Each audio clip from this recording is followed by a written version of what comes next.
Hey guys, it's me, Semper Saucy, and I'm here with a new series. I am doing Shoutout Sundays, or I'm putting my own spin on it, calling it Saucy Shoutouts. So, for my first video, I'm doing it on Skywalker1605.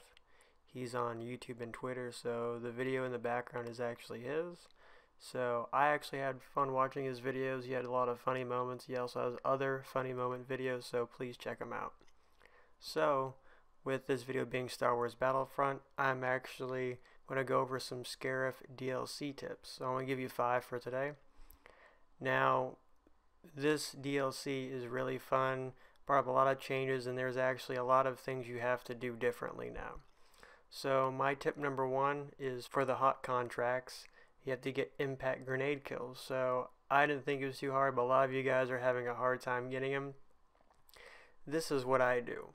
I used a hand that had the shock grenade, and then you could either have the scan pulse or disruption card, and all you have to do is shock those motherfuckers, and when they're being shocked, throw the impact grenade.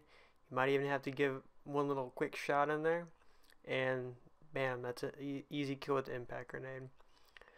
Tip number 2, to get easy kills with Jyn or Krennic, it's easy. Play heroes versus villains. If you try and play it on the new game mode, you're going to have a hard time trying to get that hero pick up with a bunch of people. But if you play heroes versus villains, you have a lot better of a chance of playing as one of those two. Tip number 3, Sonic Imploder 2 contract. That was a pain in the dick. I would actually hit my dick with a hammer than try and do this shit again. Now, I've found a few ways that worked, and I'm going to tell you how I did it. Again, like the impact grenade, I'm going to tell you to use a shock grenade and either scan pulse or disruption. Now what you have to do is you have to time everything pretty perfectly. So you have to stalk the enemy, get a quick shot or two in there depending on what gun you're using, throw your shock grenade, and when they're shocked, throw your Sonic Imploder right at them because it does a lot of damage when it's close to them. I would prefer playing Walker Assault. You could play on a lot of maps, but anywhere where there's a lot of stuff going on, you could kind of crowd a bunch of people and throw those grenades. It will increase your chances. It took me quite a few games to get it, but it did happen, and it just takes some work and some luck. So tip number 4, Scan Pulse is going to be your friend when you're playing on the new Scariff DLC maps on any game mode. A lot of people like hiding in the bushes, and when you use your Scan Pulse, it's just an easy way to see where they are and shoot them. You could shoot through the bushes. There's ways where you'd think you can't get in there, but they're hiding in there. And that's all you gotta do. Just watch your back, because those fuckers like to get up behind you. And the last and biggest one is the new weapons. New things to be aware of.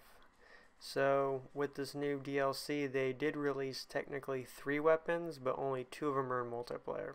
The 3 new weapons are the CJ9 bow rifle, which is only in skirmish mode, so hopefully they'll release it in multiplayer soon. The biggest thing about that is it gives you a one-hit kill melee. Then the next weapon is the A180.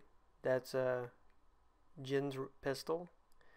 You can switch between pistol and rifle whenever you're the hero of Jyn, or when you're the player, it takes out your whole star card hand. But you can switch between pistol, rifle, sniper rifle, and the third attachment is it's almost like an ion neutralizer. And there's also the DT-29, which is Krennic's blaster pistol. So with the DT-29, you could actually shoot 6 times before you have to reload.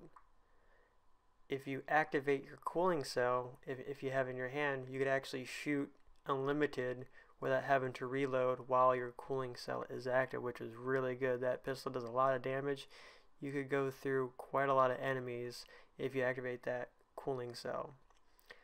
Now with the A180, now if you overheat the pistol or one of the attachments, if you switch the weapons to either pistol to rifle, rifle to pistol, or sniper rifle, it automatically stops your cooldown, so you automatically start shooting in that new configuration. I would also use the Bounty Hunter trait, which would reduce your cooldown of the attachments if you use that blaster pistol. Alrighty, so that's pretty much my tips for now. For future reference, if you like what you saw and you want to be featured on my Shoutout Sunday or Saturday, depending on what day you want or whatever day I'm, free and to do it, it's pretty simple. Step one, all you have to do is follow me on Twitter. I'm more active on there. I post little small updates, talk with people and things like that. Number two, subscribe on YouTube. The video's here. Of course, you got to subscribe here.